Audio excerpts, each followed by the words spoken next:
Hello प्यारो, नमस्कार। चलिए आज हम लोग शुरू करते हैं अपना ऑर्डिनरी डिफरेंशियल इक्वेशन की जो पहली क्लास है। तो हमारा जो टॉपिक है दैट इज़, जैसा कि आपके सिलेबस में लिखा है कि आपको डिफरेंशियल इक्वेशन के बारे में पढ़ना है और differential equation of the nth order. Specifically जो हमारे टॉपिक पहला हेडिंग है यूनिट नंबर 1 का, उसमें यही है कि हमें differential equation with constant coefficient nth order तक का वो पूरा समझना है। सबसे पहले हम कुछ बेसिक से वोकैबुलरीज देख लेते हैं कि जो भाषाएं आमतौर पर इस्तेमाल होती हैं डिफरेंशियल इक्वेशन के लिए, जिनके टर्म को हम बार बार यूज करेंगे। और कई बार ऐसा होता है कि जानना हमारे लिए बहुत ज़रूरी होता है कि हम कह क्या रहे हैं। तो एक बार हम इस विषय की जो मूल भाषा है उसको ज़रा समझ लेते हैं। जैसे सामान्य रूप से क्या होता है, अगर आपके पास ये हमारे पास मान लो x है, ये y है और कोई बदल रहा है, कुछ नेचर है जो चेंज हो रहा है। x इज समथिंग, मान लो x कुछ मनी है and y is something countries हैं। तो जैसे जैसे अलग अलग देशों में जाते हो तो रुपए की कीमत कैसे कैसे बदल रही है, ऐसा कुछ है। तो किसी समय अगर हमने देखा कि हमारा x का रेंज ले लिया, ये जो रेंज ले लिया, इस रेंज को हमने यहाँ पर इम्प्लाई किया और उस हिसाब से हमारे पास एक y का रेंज आ गया। तो ये जो है ये y का रेंज है, ये जो है dx का रेंज है। और यहाँ पर आप देखो इस कर्व के नीचे का जो हिस्सा है ये इन दोनों का बदलाव दिखा रहा है। तो इस जगह पर हम इस अंतर को अगर हम dy कह रहे हैं और इस अंतर को dx कह रहे हैं, तो इस जगह पर हम स्लोप के रूप में dy/dx देख लेते हैं। तो प्रैक्टिकली जब हम यूज करते हैं डिफरेंशियल इक्वेशन को तो हम इसी तरह की बातें कर रहे होते हैं, बदलाव वगैरह चेंज वगैरह को देख रहे होते हैं। तो dy/dx हमें यहाँ से मिल जाएगा। अब कन्वेंशन ये है कि इसे dy आपने dx लिखा, यहाँ पर आप देख रहे हो सिर्फ x के बदलने के हिसाब से y चेंज हो रहा है। यानी आपका कंट्रोल किस पे है। जैसे x मान लो कंट्रीज़ हैं, आप इंडिया में हो, आप नेपाल गए, आप चाइना गए, आप यूएस गए, यूके गए, वो आपके कंट्रोल में है। लेकिन जिन देशों में आप जाओगे वहाँ पर जो वहाँ की जो करेंसी है और इंडिया का जो उस पर वैल्यू, जैसे $1 कितने रुपए का है, एक यूएस डॉलर कितने रुपए का है, एक पाउंड कितने रुपए का है, इस पर आपका कंट्रोल नहीं है। आप जिस देश में जाओगे वहाँ जो इकोनॉमिकल स्ट्रक्चर्स होंगे उसके हिसाब से आपके इंडिया और उनकी करेंसी में एक रिलेशन होगा कि भाई 80 रुपए का है, 120 रुपए का, 160 रुपए का है, वो वहाँ पर रिलेशन होगा। वो आपके कंट्रोल में नहीं है। कंट्रोल में क्या है, आप उस देश जाओ ना जाओ वो आपके कंट्रोल में है। तो जो आप कंट्रोल कर सकते हो उसको एक तरह से कहेंगे इंडिपेंडेंट वेरिएबल है। लेकिन जब आप इंडिपेंडेंट वेरिएबल को लगा दोगे तो वहाँ पर एक डिपेंडेंट वेरिएबल भी होगा जो इस बात पर डिपेंड करेगा आप कहाँ जाओगे, उस हिसाब से वहाँ करेंसी आपके की आपको वैल्यू मिलेगी। तो जैसे x है ये आपका इंडिपेंडेंट वैल्यू है, इंडिपेंडेंट वैल्यू है। तो अगर आप भारत से 80,000 रुपये लेके निकले और नेपाल गए तो वो 80,000 रुपये कितनी वैल्यू के हो जाएंगे, वो वहाँ के देश के हिसाब से होगा। 80,000 रुपये लेकर के आप कतर गए, वहाँ उस हिसाब से आपकी वैल्यू हो जाएगी। यूएस गए, उस हिसाब से आपके 80,000 रुपये की वैल्यू हो जाएगी। तो जैसे जैसे आप देश बदल रहे हो आपके 80,000 भी उस हिसाब से चेंज हो रहे हैं। तो ये इस बात पर डिपेंड करें आप किस देश जा रहे हो। तो ये एक इंडिपेंडेंट वेरिएबल है, आप चुन सकते हो देश, लेकिन वहाँ पर आपके 80,000 की वैल्यू कैसी होगी वो आप नहीं चुन सकते हो क्योंकि वो वहाँ की इकोनॉमिक से गवर्न हो रही है। तो ये क्या हो जाएगा, ये हो जाएगा dependent variable. So we have two type of variable, independent variable और डिपेंडेंट वेरिएबल। ये हम बार बार इस तरह के शब्दों को यूज करते रहेंगे कि what do you mean bye dependent and what is the meaning of independent. तो अब यहाँ पर अगर डेफिनेशन की बात आती है कि ओके डिफाइन करिए डिफरेंशियल इक्वेशन की, तो एक हम डेफिनेशन लिख सकते हैं। एक डेफिनेशन मैं यहाँ पर लिख रहा हूँ, डिफरेंशियल इक्वेशंस आर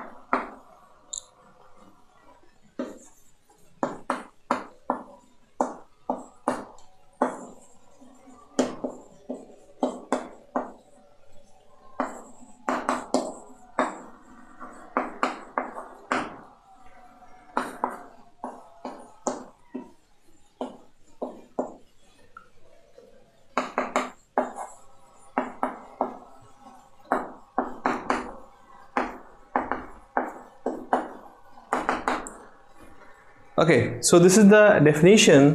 इसमें अगर आप देखें कि differential equations are the equations involving derivatives. Derivative is this kind of thing, dy by dx, this are called the derivative.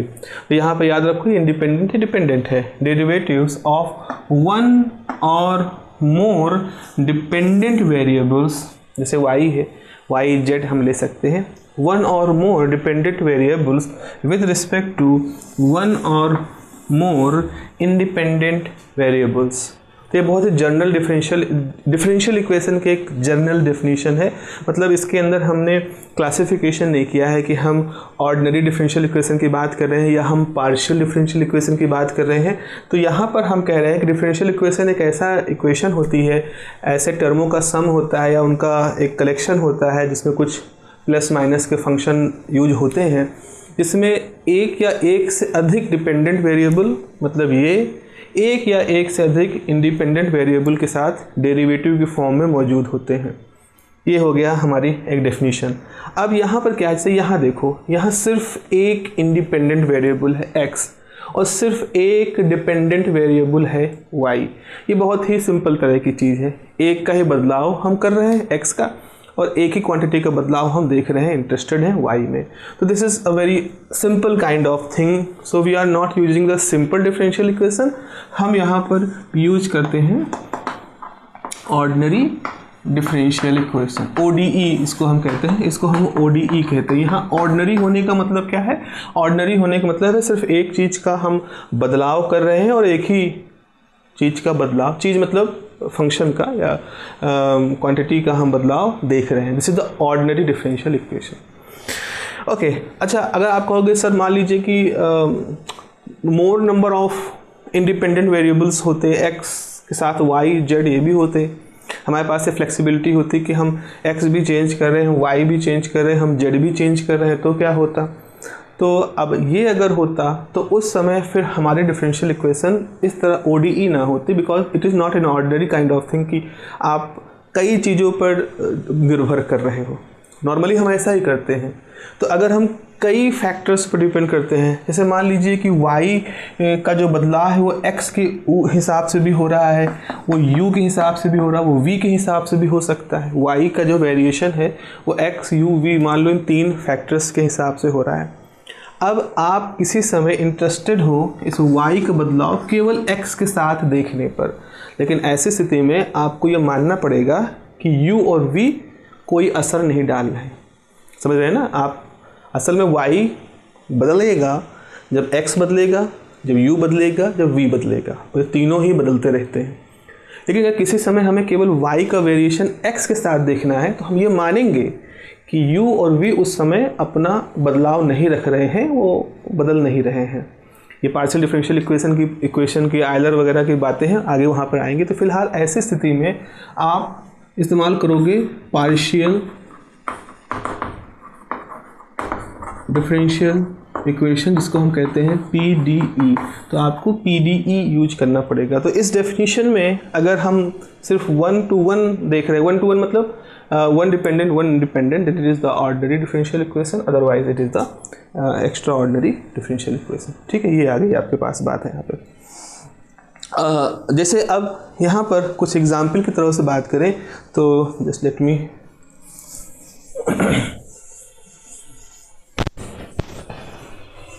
क्योंकि बच्चों जो डिफरेंशियल इक्वेशन है इसका जो ओरिजिनेशन हुआ था ये फिजिक्स की प्रॉब्लम को ही सॉल्व करने के तौर पर हुआ था। जैसा कि आपको थोड़ा हिस्टोरिकली मालूम होगा कि न्यूटन और लिबनिज ये दो लोग थे जिन्होंने डिफरेंशियल फॉर्मूलेशन की शुरुआत की थी। न्यूटन और लिबनिज, लोगों का अलग अलग इस पे विचार है कि किसको क्रेडिट देना चाहिए, लिबनिज को या न्यूटन को। उससे मुझे नहीं लगता है कि बहुत बड़ा फ़र्क पड़ेगा। We are more interested in the tool, इस टूल के ऊपर हमारा मुख्य विषय है, टूल है कैसा है। लेकिन इंटीग्रेशन के बारे में लिबनिज को भी आइडिया था, इंटीग्रेशन के बारे में न्यूटन को भी आइडिया था, और उनको मालूम था कि इंटीग्रेशन की सहायता से हम किसी कर्व के द्वारा घेरे गए एरिया को निकाल सकते हैं। मूल रूप से अगर इंटीग्रेशन की हम ओरिजिनेशन के बारे में बात करें तो हम ये कहते हैं कि उस इंटीग्रेशन के उस पूरे मेथड से हम किसी कर्व के अंडर जितना एरिया है वो निकाल सकते हैं। तो ये तो एक शुरुआती हिस्सा है, ठीक है, हाँ, इंटीग्रेशन से हम एरिया निकाल सकते हैं। लेकिन न्यूटन को भी इस बात का इंट्यूशन था, इवन लिबनिज को इस बात का इंट्यूशन था कि ये टूल सिर्फ एरिया निकालने वाला टूल नहीं है कि इससे सिर्फ एरिया निकलेगा। ये टूल जो डिफरेंशियल इक्वेशंस हैं इसमें और भी कुछ ज़्यादा होगा, और भी कुछ इसकी क्षमताएं ज़्यादा होंगी। खैर समय के साथ बीतते रहे, बहुत सारे और भी डिस्कवरीज होती रही, न्यूटन और लिबनिज का समय जाता रहा। उसके बाद आता है गणित की दुनिया में एक बहुत बड़ा सुपरस्टार, यू कैन से, हम तुलनात्मक रूप से नहीं कह रहे हैं कि न्यूटन से बड़ा है या न्यूटन से छोटा, लियोनार्डो आयलर। मेहनत करने का इनको भूत था, वह एक तरह के मतलब दिमाग पे उनके भूत सवार था। ही वॉज वर्कोहलिक पर्सन, और मतलब शायद उतने ज़्यादा इनके नाम हम नहीं लेते हैं, जबकि गणित में इनका बहुत योगदान है। आप समझिए एक व्यक्ति अपने जीवन में कितना लिख सकता है, उसका आश्चर्य है। आयलर मतलब जिंदा रहे जब तक 500 से ज़्यादा किताबें लिखी, 1777 उस समय ज़माने में थे। इवन उनके मरने के बाद भी उनकी लिखी हुई किताबें पब्लिश होती रही, जो कि बहुत सारा जैसे लिख करके दे दिया तो प्रेस वाले उसको टाइप कर रहे हैं, उसको बुक फॉर्मेट में कन्वर्ट कर रहे हैं, और फिर उसको बुक, वो अलग चरण होता है ना, लेखक ने लिख के दे दिया, उसके बाद फिर पोस्ट, उसके बाद बहुत सारा प्रोसेस होता है, उसका टाइप सेटिंग, उसकी प्रूफ रीडिंग, उसकी बाइंडिंग, ये सब कुछ। तो 500 से लेकर के 500 तो इतने जीवन में उन्होंने किताबें और ये सब लिखा, और रिसर्च पेपर बहुत सारा, और उसके बाद 400 तो उसके बाद आई। और ये व्यक्ति मतलब अलग बुद्धि के थे ज़बरदस्त। पूरी आप समझ लीजिए कि इस पूरी डिफरेंशियल इक्वेशन में जितना कुछ आप पढ़ोगे उसमें हैविली, बहुत बड़ी मात्रा में आयलर का काम है।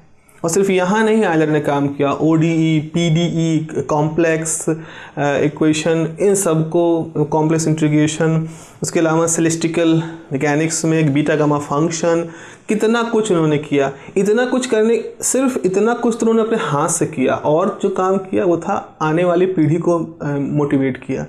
लैप्लास, लैग्रांजे, एबल, एबी, ऐसे बहुत सारे, एरी, ऐसे बहुत सारे लोग थे जो कि आयलर की काम को देख करके गणित की तरफ आए थे। तो हम लोग अब जो पढ़ने वाले हैं, एक तरह से हम एक बहुत इम्पॉर्टेंट फैक्टर को समझेंगे यहाँ पर, और इस फैक्टर की खोज आयलर ने ही की थी। इसको काफ़ी लंबे समय तक आयलर फंक्शन ही कहा जाता रहा है, और हम सामान्य भाषा में इसको एक्सपोनेंशियल कहते हैं। तो जिसको आप ई कहते हो, इसे आपने पढ़ा होगा जब electricity LCR circuit, CR circuit वगैरह 12th में पढ़ा होगा, तो वहाँ आप देखते हो कि कैसे एक्सपोनेंशियली चार्ज इंक्रीज़ करता है कैपेसिटर पे, कैसे एक्सपोनेंशियली करंट डिक्रीज़ करती है LR सर्किट से। तो वहाँ हम एक्सपोनेंशियल फैक्टर पढ़ते हैं। अब एक्सपोनेंशियल की पावर पॉजिटिव भी हो सकती है, एक्सपोनेंशियल की पावर नेगेटिव भी हो सकती है। तो हमारे पास का एक ग्राफ है कि पॉजिटिव है तो कुछ ऐसा होता है, नेगेटिव है तो कुछ ऐसा ग्राफ होता है एक्सपोनेंशियल। तो ये एक्सपोनेंशियल की जो डिस्कवरी है, ये ऐसा नहीं है कि ऐसे ही हमारे सामने हमेशा से मौजूद था। जैसे हम लोगों ने जीरो का कॉन्सेप्ट डेवलप किया है, जैसे हम लोगों ने नंबर कॉन्सेप्ट डेवलप किए हैं, जैसे हम लोगों ने सीरीज सीक्वेंसेस के कॉन्सेप्ट डेवलप किए हैं, ऐसे ही हम लोगों ने इस एक्सपोनेंशियल का भी कॉन्सेप्ट डेवलप किया है, और उसको डेवलप किया था आयलर ने। It is called the Euler function. तो आयलर क्यों, न्यूटन और लैग्रांजे, न्यूटन और लिबनिज के समय में ये जो ई एक्सपोनेंशियल फैक्टर था वो उस तरह से नहीं था। हालांकि लॉगरिथमिक फंक्शंस की बात लोग कर रहे थे, नेपियर वगैरह जो लोग थे ये लॉग वगैरह के ऊपर काम कर रहे थे। Log was a kind of well known thing, but how this exponential function started, how this exponential function become so important, and how the exponential function along with the complex, आगे हम लोग कॉम्प्लेक्स भी हमारे इस unit में है, वहाँ हम देखेंगे कैसे एक्सपोनेंशियल की पावर अगर कॉम्प्लेक्स हो जाती है तो फिर तो कमाल हो जाता है। उसके बाद तो फिर जो हुआ वो गणित की दुनिया में, पूरी दुनिया उसकी साक्षी है कि जब हमने ई की डिस्कवरी इतनी बड़ी थी, और जब ई की पावर आई थीटा आ गई, जहाँ आई की वैल्यू √-1 है, ये ऐसी डिस्कवरीज थी, ये बिल्कुल वैसी डिस्कवरी जैसे कि इंसानों ने रिलेटिविटी खोजी, जैसे इंसानों ने न्यूक्लियर पावर को खोज किया, इंसानों ने इलेक्ट्रिसिटी खोजी, इलेक्ट्रॉनों ने मैग्नेटिक फील्ड के चेंज से इलेक्ट्रिसिटी बनाना सीखा, इंसानों ने अल्टरनेटिंग करंट बनाना सीखा। ऐसे ही उसी स्तर की ये भी खोजें हैं कि इंसानी दिमाग ने एक्सपोनेंशियल खोजा, इंसानी दिमाग ने √-1 = I जैसा कॉन्सेप्ट खोजा, उसने कॉम्प्लेक्स नंबर खोजा, रियल और इमेजिनरी की कॉन्सेप्ट को डेवलप किया। तो वो सब हम चीज़ें अब देखेंगे। तो एक एग्जाम्पल के थ्रू यहाँ पर हम आगे बढ़ते हैं, जहाँ हम आपसे बात करेंगे कुछ एग्जाम्पल डिफरेंशियल इक्वेशन की। तो एक और टर्म होता है मुझे इसको लिख देना पड़ेगा, order of differential equation and degree of the differential equation. जैसे अगर मैं लिखूँ एक डिफरेंशियल इक्वेशन को, जैसे मान लीजिए आपके पास है d2y/dx², सम कांस्टेंट मान लो a, फिर some constant dy/dx, some constant c, मान लो यहाँ पर कोई टर्म है x। तो ये एक एग्जाम्पल है डिफरेंशियल इक्वेशन का। यहाँ पर देखें ये जो टर्म होता है इसको हम ऑर्डर कहते हैं। जैसे आप मान लो y है, y के ऊपर आप d/dx करो, ये ऐसा है कि आप y का बदलाव देख रहे हो x के साथ में। तो ये जो टर्म होता है इसे हम कहते हैं, इसको कहते हैं ऑपरेटर, इसे हम कहते हैं ऑपरेटर। तो आपने एक फंक्शन के ऊपर एक इंडिपेंडेंट वेरिएबल के साथ एक ऑपरेशन किया। ऑपरेशन मतलब ऐसा होता है ना, जैसे कि हम कंप्यूटर में कमांड देते हैं। जैसे आप सर्च करते हो तो आपने कंप्यूटर खोला, उसमें सर्च ऑप्शन है, वहाँ आपने कुछ सर्च किया, आपको कोई फाइल नहीं मिल रही, आपने फाइल का नाम सर्च किया, कंप्यूटर ने आपको वो फाइल ढूंढ के दे दी। तो वो जो सर्च करना है वो एक ऑपरेशन था जो आपने किया और उसका रिजल्ट आपको मिला। तो आपने इस फंक्शन इस y के ऊपर कुछ ऑपरेटर अप्लाई किया, d/dx इज ऑपरेटर, और जैसे इसके ऊपर अप्लाई हुआ हमारे पास क्या आ गया, dy/dx। अब इसके कई सारे नोटेशन हैं।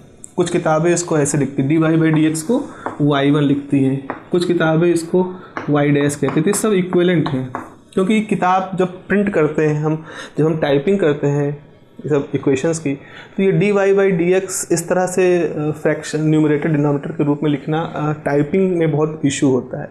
तो लोगों ने टाइपिंग को आसान करना, टाइपिंग आसान हो जाए इसलिए क्या नोटेशन खोजे कि dy/dx लेट इज y1 या dy/dx इज लेट y' या y'। तो इस तरह से हो गया।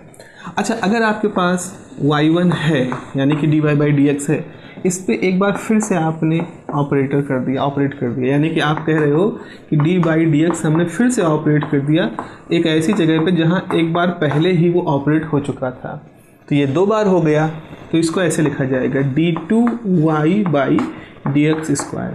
तो अब आपने y के ऊपर एक बार ऑपरेशन लग चुका था, फिर दोबारा से ऑपरेशन लगाया, 2 टाइम आपने उसके ऊपर ऑपरेशन लगा दिए हैं। तो ये चीज़ क्या हो जाएगी, इसको हम लिखेंगे y2 या लिखेंगे y'। Now this is the order. तो ये एक बार ऑपरेशन लगाया तो फर्स्ट ऑर्डर, फिर दोबारा से ऑपरेशन लगाया सेकेंड ऑर्डर, 3 बार लगाया थर्ड ऑर्डर, n बार लगाया nth ऑर्डर। तो इस तरह से ऑर्डर डिसाइड होता है। तो अगर आप देखो इसका ऑर्डर कितना है, इसका ऑर्डर 2 है, यहाँ पर क्या है, इसका ऑर्डर 1 है, यहाँ पर क्या है, यहाँ आप भाई यहाँ पे y होगा, जस्ट एक y होगा यहाँ पर y है, कोई ऑर्डर नहीं है, इसके ऊपर कुछ ऑपरेशन नहीं लगा है, तो इसका ऑर्डर 0 है, और ये हमारा कोई टर्म है जो राइट साइड में है। तो अगर हम कहेंगे हमारी डिफरेंशियल इक्वेशन का ऑर्डर कितना है, तो हमारी डिफरेंशियल इक्वेशन का जो ऑर्डर होगा वो सबसे बड़े ऑर्डर को ही इसका ऑर्डर मानेंगे। जैसे यहाँ पर ऑर्डर 2 है, तो ये जो डिफरेंशियल इक्वेशन है ये सेकेंड ऑर्डर की डिफरेंशियल इक्वेशन है। मान लो ये टर्म ना होता, तो dy/dx ही हाईएस्ट ऑर्डर का टर्म होता, तो इस समय इस इक्वेशन का नाम होता फर्स्ट ऑर्डर की डिफरेंशियल इक्वेशन। अच्छा, राइट साइड में x है, मान लो राइट साइड में x, सपोज x है, मान लो सपोज x 0 है, तो if the right side is 0 then इस तरह की इक्वेशन को हम होमोजीनियस इक्वेशंस कहते हैं। होमोजीनियस मतलब होता है जब समान इस हर तरफ एक जैसा हो, सिमेट्री हो, यूनिफॉर्मिटी, उसको हम होमोजीनिटी कहते हैं। जैसे एक मैदान है बिल्कुल स्मूथ है, कहीं उबड़ खाबड़ नहीं है, तो that is a kind of homogeneity. कोई वेरिएशन नहीं, आपको बिल्कुल फ्री हो, आप चाहे इस तरफ मूव करो चाहे इस तरफ मूव करो, यू आर फ्री की कहीं ऐसा तो नहीं यहाँ पर गड्ढा होगा या ऐसा कुछ होगा। तो that kind of situation is called homogeneity. अब आपको अच्छी लगी थी ना ये होमोजेनिटी वाली कंडीशन, तो जब हम किसी मैथमेटिकल सिचुएशन में होमोजेनिटी डाल देते हैं तो इसका मतलब हमने ऐसा कुछ कर दिया कि उसके अंदर कुछ वेरिएशन जो थे वो सब हमने रूल आउट कर दिए। तो हम एक बहुत सिंपल तरीके से समान व्यवहार को वहाँ पर स्टडी करना चाहते हैं। तो if x is 0 then it's the homogeneous condition, but if x is not equal to 0, जो कि अधिकतर केस में होता है, then that is the non homogeneous condition. तो देखो बहुत सारे टर्म हम लोग पढ़ रहे हैं। हमने डिफरेंशियल इक्वेशन के बारे में पढ़ा, फिर डिपेंडेंट के बारे में पढ़ा, डिफरेंशियल इक्वेशन के बारे में पढ़ा, फिर हमने पढ़ा कि कब वो ODE होती हैं, कब वो PDE होती हैं। उसके बाद फिर हमने ऑर्डर की बात की, हमने ऑपरेटर की बात की, हमने ऑर्डर की बात की, इस इक्वेशन में कब सेकंड कब फर्स्ट होगा ये बात की, कब होमोजीनियस होगा कब इनहोमोजीनियस होगा ये बात की। अब एक चीज़ और यहाँ पर कर लेते हैं, डिग्री। जैसे मान लो आपके पास dy/dx है और आपने इसके ऊपर स्क्वायर लगा दिया, ओके। तो यहाँ पर अब आप समझो इस दोनों में अंतर होता है। जैसे y था, इसके ऊपर ऑपरेटर ऑपरेट किया तो ये हो गया dy/dx। अब एक बार dy/dx हुआ और फिर उसको एक बार फिर से dy/dx से मल्टीप्लाई कर दिया, सो दिस इज dy/dx का होल स्क्वायर। क्योंकि यहाँ पर आप y के ऊपर वो चीज़ ऑपरेट नहीं कर रहे हो बल्कि ऑपरेटेड कंडीशन में दोनों को मल्टीप्लाई कर रहे हो। So this is the degree. तो अगर हमारे पास इक्वेशन से dy/dx है ये और इसके ऊपर हमने इस तरह से स्क्वायर कर दिया, so this is equation of second degree. तो सेकेंड डिग्री की इक्वेशन हो जाएगी। तो ऑर्डर इसका फर्स्ट रहेगा लेकिन इस पावर की वजह से इसकी जो डिग्री होगी वो 2 हो जाएगी, ठीक है। तो हमने ऑर्डर और डिग्री का अंतर आई होप आप यहाँ पर समझ गए होंगे।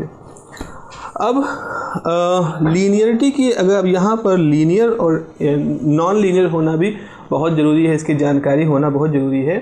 क्योंकि कई बार क्या होता है, इक्वेशंस हम अभी शुरुआती लेवल पर जब आप पढ़ रहे होगे तो आप लीनियर इक्वेशन को ही सॉल्व कर रहे होगे। अब लीनियर इक्वेशन की डेफिनेशन ये है कि जैसे डिपेंडेंट वेरिएबल है y है और उनका डेरिवेटिव है। जैसे आपके पास डिपेंडेंट वेरिएबल कौन है, y, और उसका डेरिवेटिव है dy/dx। तो एक ऐसी इक्वेशन लिखी जाए जिसमें ना y के ऊपर कोई पावर हो, सिर्फ 1 हो। y की पावर मतलब y² not allowed, y³ definitely not allowed, y⁴n not allowed, ठीक है, ये है। वैसे ही dy/dx एक्सेप्टेड, यहाँ पर y एक्सेप्टेड, क्या dy/dx की पावर 2 नॉट अलाउड, मतलब डिग्री नहीं होनी चाहिए, या dy/dx की डिग्री n नॉट अलाउड, इसे नॉट अलाउड है। तो होना क्या है, हम ये कर सकते हैं, y हो, dy/dx हो, इनके ऑर्डर कुछ भी हो सकते हैं, ऑर्डर में हमारा कोई मसला नहीं है, ऑर्डर कुछ भी हो सकते हैं।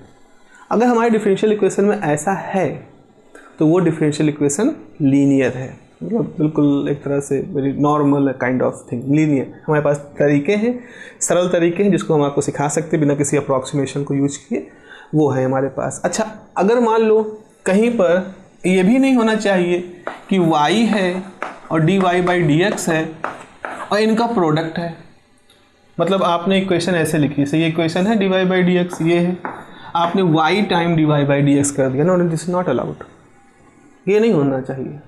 तो आपके पास डिफरेंशियल इक्वेशन कैसे लिखी होनी चाहिए, जरा मैं लिख देता हूँ आपको, जिनको हम लीनियर कहेंगे, नॉन लीनियर भी होती हैं। तो आपके पास जैसे मान लो इक्वेशन ऐसे है, सपोज आपके पास इक्वेशन ऐसे है, dy/dx² सम कांस्टेंट, वो मल्टीप्लाई हो सकते हैं, dy/dx cy = x। तो यहाँ पे देखो कांस्टेंट्स मल्टीप्लाई हो सकते हैं, किसी कांस्टेंट से y डिपेंडेंट वेरिएबल मल्टीप्लाई हो सकता है। आप सोचिए हमारी इक्वेशन ऐसे है, दिस y की पावर आपने 2 कर दिया, डिपेंडेंट वेरिएबल की पावर 2 कर दिया, no this is not possible. अगर ऐसा हो रहा है तो वो इक्वेशन कैसी हो जाएगी, इक्वेशन आपकी नॉन लीनियर हो जाएगी। या आपने यहाँ y नहीं किया, आपने पूरी इक्वेशन को y से मल्टीप्लाई कर दिया दोनों साइड में, तो क्या हुआ, यहाँ पर तो y की पावर 2 आ गई, इस वजह से भी नॉन लीनियर, और यहाँ y और dy/dx के ऑर्डर के साथ भी मल्टीप्लिकेशन हो गया, तो it is still non linear. अब नॉन लीनियर इक्वेशंस भी फिजिक्स में तो और डिफरेंट ब्रांचेस में बहुत बड़ा इनका रोल है, बहुत बड़ा इनका स्थान है। इक्वेशंस नॉन लीनियर हो जाती हैं तो फिर उनको सॉल्व करने के कुछ अच्छे यूनिक तरीके आते हैं, ऐसे तरीके हैं, लोगों को उसको पुरस्कार मिले हैं।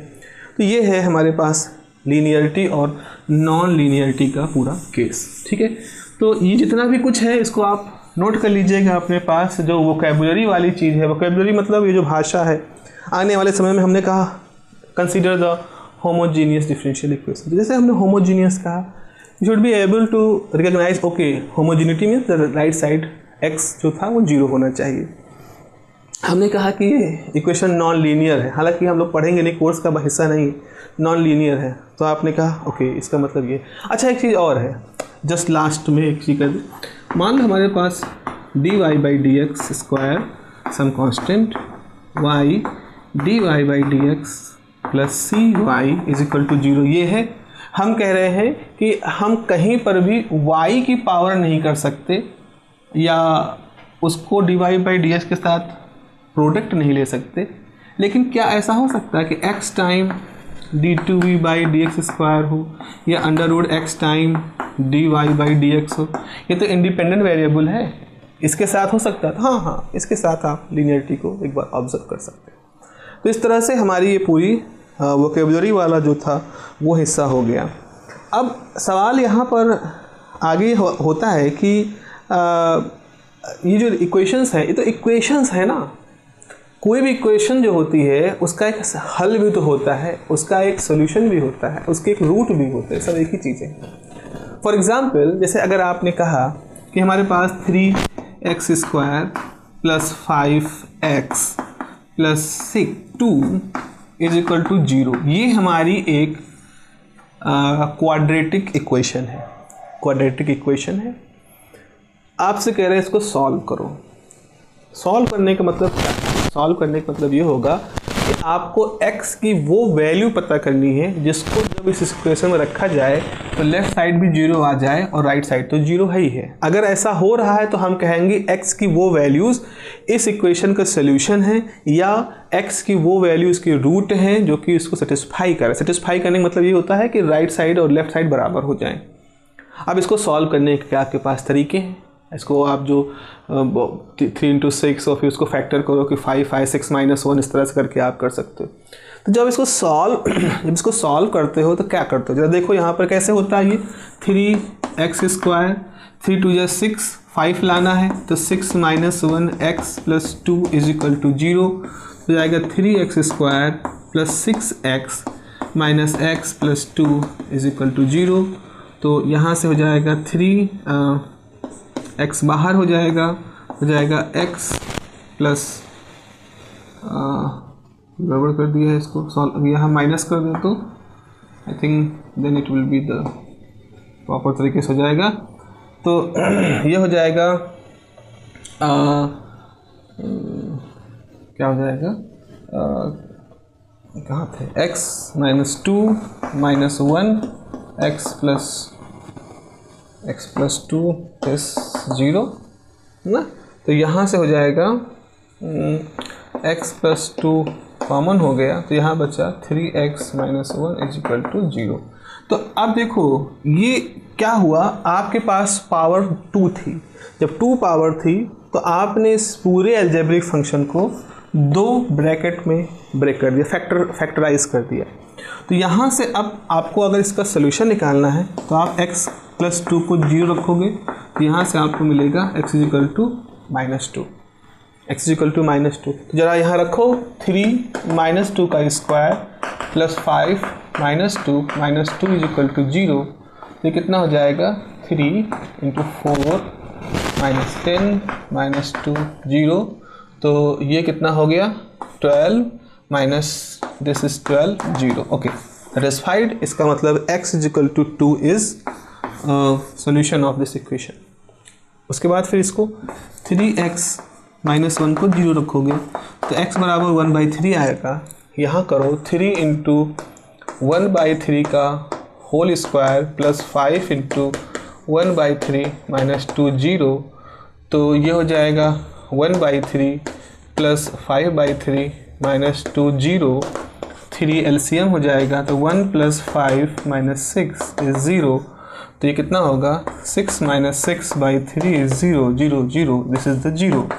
ये 0/3 मल्टीप्लाई दिस। इसका मतलब है ये भी इक्वेशन सेटिस्फाई कर रही है। तो आप क्या देख रहे हो, जब भी आपके पास कोई इक्वेशन होती है तो एक तो चीज़ देखिए आपने, इसे फर्स्ट थ्योरम ऑफ अलजेब्रा कहते हैं कि जितने यहाँ पर x के रूट होंगे उतने ही फैक्टर्स अल्टीमेटली आ जाएंगे, और उन फैक्टर्स को अगर हम 0 के इक्वेट कर दें तो हम इस तरह से सोल्यूशन निकाल सकते हैं, उनका रूट पा सकते हैं।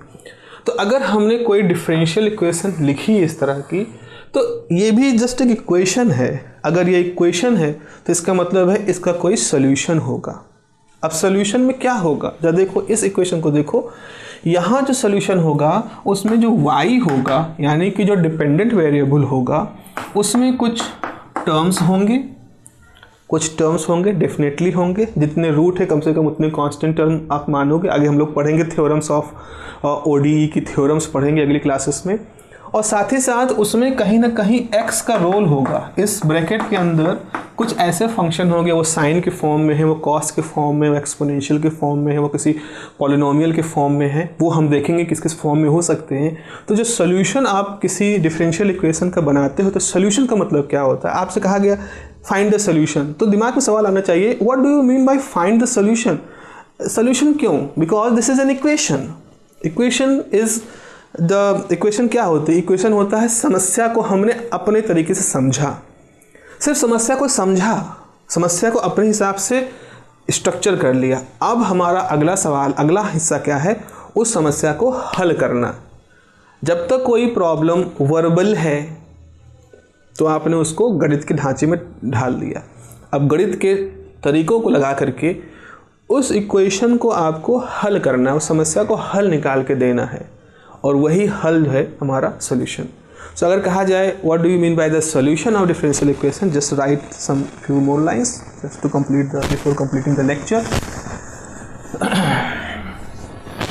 चलिए लिख लेते हैं solution of the differential equation. तो हमारे पास है सोल्यूशन ऑफ डिफरेंशियल इक्वेशन। तो मैं लिख देता हूँ सोल्यूशन इज द रिलेशन। अब इसका सेंटेंस पूरा कर लीजिएगा।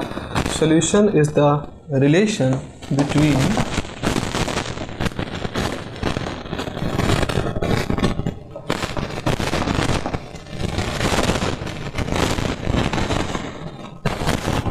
Dependent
Okay, so solution, what do you mean by solution of some differential equation? So solution is the relation between the dependent and independent variable, like this is the independent variable and this is the independent variable, इसके बीच का relation होता है। when this अब जब solution अगर हमने जैसा कि मैंने यहाँ दिखाया था, जब solution को आप substitute कर दो differential equation में, तो equation reduces to the identity and the solution is called the integral of differential equation। तो इसको हम solution भी कहते हैं, कुछ किताबों में इसको integral ऑफ डिफरेंशियल इक्वेशन कहा जाता है। आखिरी में मैं जस्ट किताब की बात करूं तो कुछ किताब है, मैं लेके बैठा हूं यहाँ पर। थोड़ा सा पुराना एडिशन है मेरे पास, सेकेंड एडिशन है। This is the second edition by professor R.K. Jain and S.R.K. Iyengar. This is a very good book, बहुत अच्छी किताब है। Advanced engineering mathematics. एडवांस से घबराइएगा नहीं, कि एडवांस है तो पता नहीं हमें समझ में आया कि नहीं। बहुत अच्छी किताब है, मतलब अंतर्राष्ट्रीय स्तर की मैं इसको किताब कहूँगा। बाहर भी लोग इसको पढ़ते हैं क्योंकि जो अच्छी चीज़ें होती हैं तो पूरी दुनिया में सराही जाती हैं। और professor Iyengar and R K. Jain both are from the IIT Delhi. IIT Delhi के ये प्रोफेसर्स हैं, बहुत अच्छे विद्वान हैं। मतलब आई थिंक अयंगर सर इस तो शायद दुनिया में नहीं है, and I am not updated with the Jain sir. Iyengar sir का तो बहुत पहले उनका देहावसान हुआ था। तो बहुत अच्छी किताब है ये। अगर ये लाइब्रेरी में सबके होगी ये किताब जो है, आपको आप जिस भी कॉलेज में यूनिवर्सिटी में पढ़ रहे हो आपको ये लाइब्रेरी में मिल जाएगी। अब उसका सेकेंड एडिशन है, पुराना हो गया है, ये बहुत पुराना है, मेरे ख्याल से 10-12-15-16 साल से पहले की किताब है। अभी ये इसका जो अपडेटेड एडिशन होगा वो आप देख लीजिएगा, नए क्वेश्चंस नए अपेंडिक्स वगैरह जो जाते हैं, लेकिन मूल में तो वैसा ही रहता है। तो बहुत अच्छी किताब है, इसको आप देख सकते हैं। इसके अलावा एक किताब है जो आप लोग के करिकुलम में भी है, वी.वी. रमन की या ग्रेवाल की किताब है, वो बहुत थिक बुक है। H.K. दास की किताब आती है, वो भी अच्छी किताब है। क्राइजेक की बुक है, वो भी है।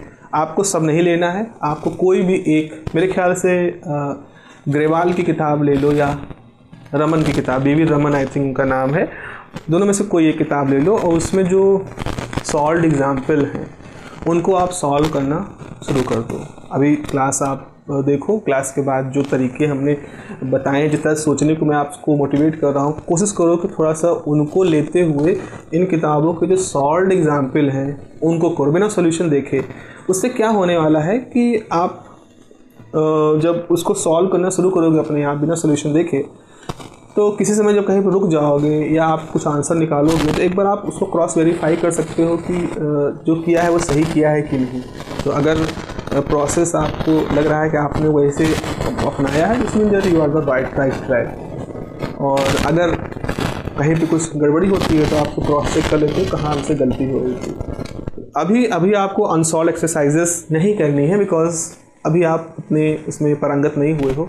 एक बार जब आप उसमें फ्लो आपको आ जाए, आप उसकी ट्रिक्स वगैरह क्वेश्चंस में जो होती हैं, कई जगहों पे हम लोग काम करते हैं, जब सोल्यूशन करेंगे तो आपको बताएंगे, वो जब आप थोड़ा सा उससे फेमिलराइज हो जाओगे तब आप फिर कोई भी अननोन एक्सरसाइज भी कर सकते हो, किसी भी किताब भी उठा कर सकते हो। क्राइजेक वगैरह को अभी मत छूइएगा, मैं बताऊँगा आपको क्राइजेक आपको कब टच करनी है, बिकॉज क्राइजेक इससे खजाना है और उस खजाने, किसी भी तरह खजाने को एक्सप्लोर करने के लिए you must need some kind of expertise.